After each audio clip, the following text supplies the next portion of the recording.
So the Rebbe responds back to Goldstein. He says, just like logically, it would not make any sense for me to travel from Europe to America, to the garment industry, just to fix a button. It wouldn't make sense for your soul to come from the heavens and the heavens just to make a few dollars in this world. In other words, the Rebbe was reminding him that, Baruch Hashem, you make it big, that's humongous. But you're not here to make some pecha-mecha. You're here for a reason that only you and you alone warrant creation in the entire universe. As the Talmud says, a person must say that the world was created for me. So what is Hashem's desire in creation? The Midrash asks this question. Why did he create a world? God forbid, what was he missing? Nothing. So why would he create it? Midrash gives several reasons, but the ultimate reason is God desires a dwelling place within the below, the lowest of the low. We are the lowest of the low? This world, in comparison to all the supreme higher worlds, and even with the confine of our world, I'm not talking about just the physical world. In this world, there's so many different tiers. You know, with the advent of quantum physics, we're just starting to scratch the metaphysical tiers of this world. Forget about the spiritual tiers of this world. Within all the tiers of this world, this is the lowest of the low. What's a low? What is considered a below, a low? A below is any condition which utterly obstructs the truth of God.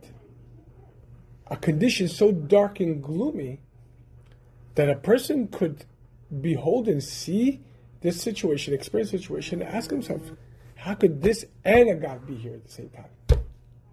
In other words, there's no semblance, there's no revelation of God. That's a below. So long as a semblance, some light, that's not a below. That's still part of the above. Hashem created the universe because he desires a dwelling place within the lowest of the low. For this reason, our soul descended into this world. To bring, there's no other word to use in the English language. To bring infinity. Infinity doesn't describe it because infinity is still a human-made term to describe something that does not fit into finitude. But to draw infinity into the finitude and meld them into one, which are two realities that can never coexist. If infinity is shining, infinitude cannot exist by definition. And if finitude is here, it immediately takes away the possibility of infinity. Our aim is to draw infinity to that finitude. For this reason we came into this world. In other words, to take our souls, the piece of God which is inside of us, a piece of infinity, and draw it into the finitude, the gross, callous world, concealment that we are privy to. Each one of us are sent to the exact locale, the exact setting, the exact time, the exact place, and so on and so forth, in order to do this. This is the purpose of the Torah. This is what Moshe Rabbeinu told the angels. Angels, you want to keep the Torah in Shemaim.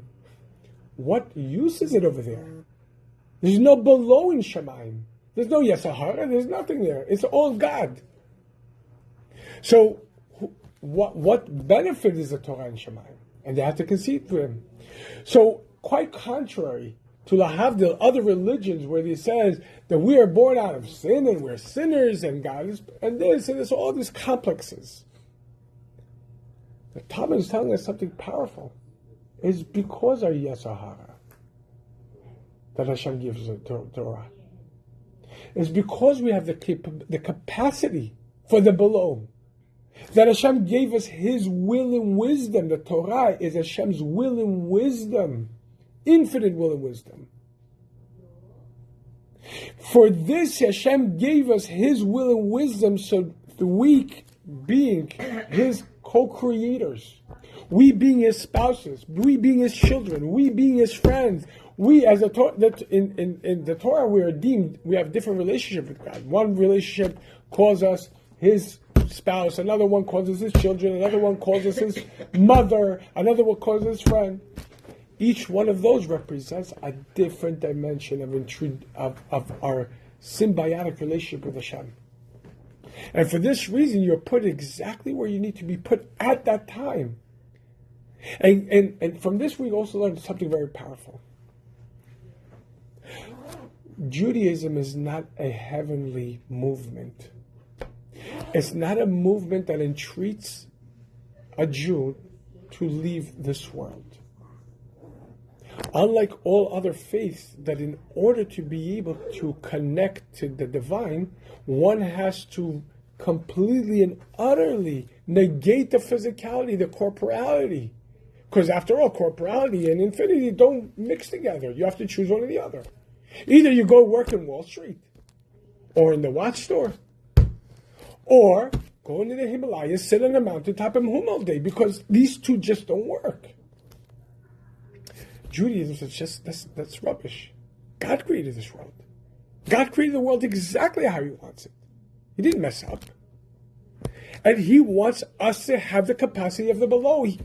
If you notice, I would say 99% of Judaism is focused on the physicality, the practical day-to-day. Your eating habits, your sleeping habits, your dressing habits, your work habits. In other words, it encompasses all of reality.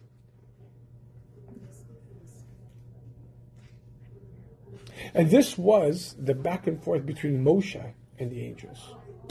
What exactly is the purpose of Torah? We'll continue this next time.